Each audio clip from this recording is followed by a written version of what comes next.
Hey everybody, John here from All Miniatures Great and Small, and today we're going to be unboxing the F4F Wildcat Squadron for Blood Red Skies. This is the latest release from Bolt Action Games and their Blood Red Skies line, and this is the first American fighter for the Pacific. The only other American fighter they've released so far is the P-51D Mustang, but now the Americans have something to fight the Japanese A6M0. So we're going to be looking at both of these, the Squadron Box and the Joseph Foss Ace Box. So let's start with the Squadron Box itself. Alright, what do you get in the Squadron Box? You get 6 metal Wildcats. We'll talk about that in a minute. 6 flying bases and extensions, 6 sets of double-sided pilot skill discs, 1 aircraft card, 1 doctrine card, 6 aircraft trait cards, and 1 aircraft marking sticker sheet. Alright,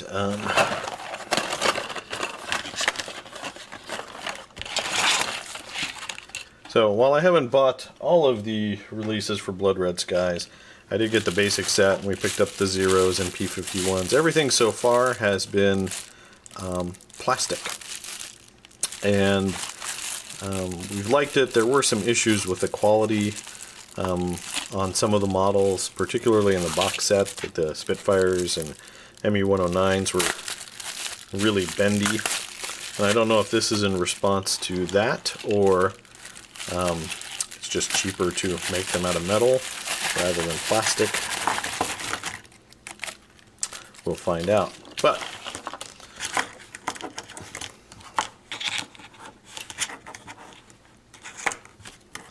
you get 6 pleasantly large 1/200 scale F4F Wildcats.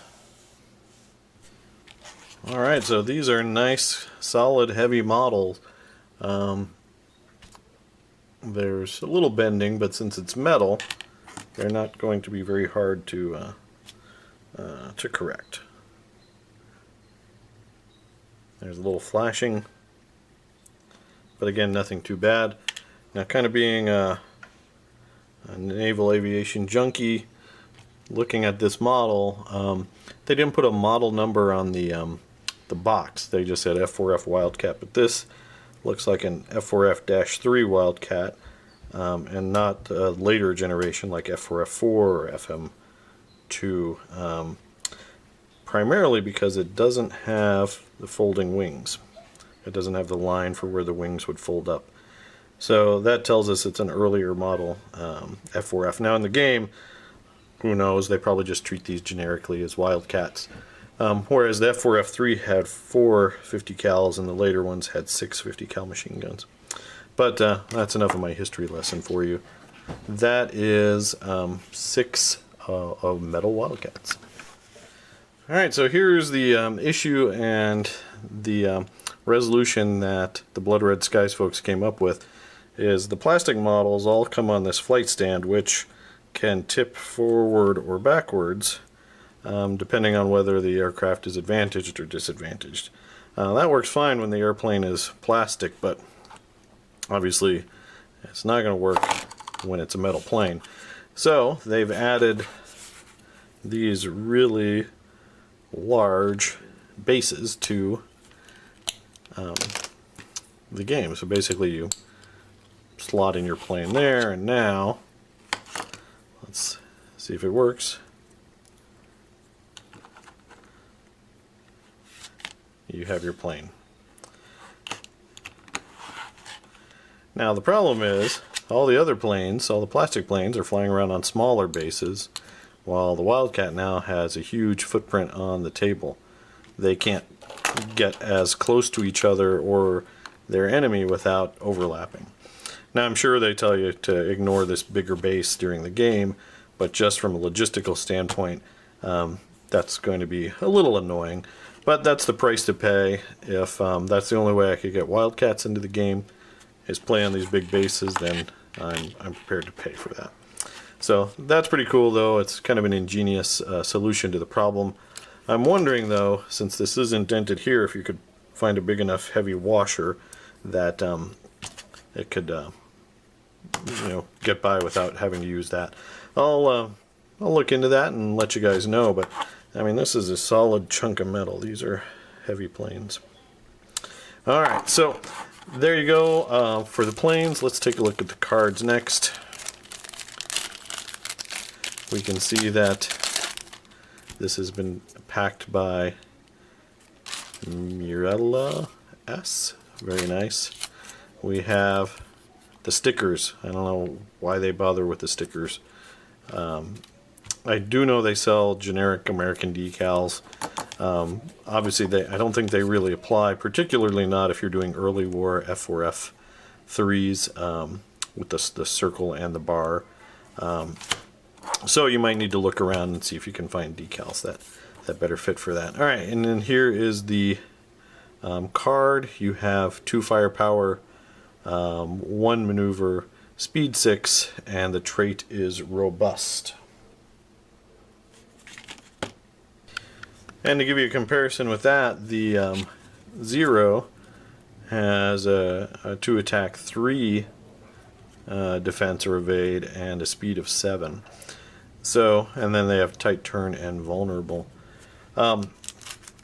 Looking at something like a Mustang, they have 2 offense, 2 defense, and a speed of 9. Alright, moving on, we're going to look at the Joe Foss Ace expansion pack. We get another flight base, a stand, the cards, and another Wildcat. Looks like she's been busy at the Warlord Games factory. And we have the same unit card we had before for the Wildcat. Oops. And then we have the cards. Now we have more stickers. Snapshot, Ace Pilot, which adds firepower, and we have Killer Instinct here, and then Robust, which is a trait of the Wildcat itself. So Pilot Skill 5, Killer Instinct, play on a friendly ace during their activation. When conducting shooting attacks at a range of 3 or less, any hit scored counts as a critical, which is nice. And then Snapshot, play on a friendly ace during their activation. If the ace makes a deflection shooting attack, it cannot be dodged using speed, only agility plus pilot skill. So a way to reduce the number of defense dice your opponent would get for those deflection shots. So there you go. This game's pretty fun. We haven't filmed the battle report for the channel yet, but we probably will, particularly now that we can do a Pacific-themed battle report, which is my favorite theater, with Wildcats and Zeros. That should be a lot of fun. Keep it up, Warlord Games. I'd love to see Corsairs. They're my favorite plane. Wildcats easily number 2 as far as my favorite Pacific plane, so I always like seeing these guys. As always, thanks for watching this unboxing. Leave your comments and questions down below. Check us out on Facebook at All Miniatures Great and Small. You can see what we're doing. Keep up to date with us there. As always, thanks for watching and keep on wargaming.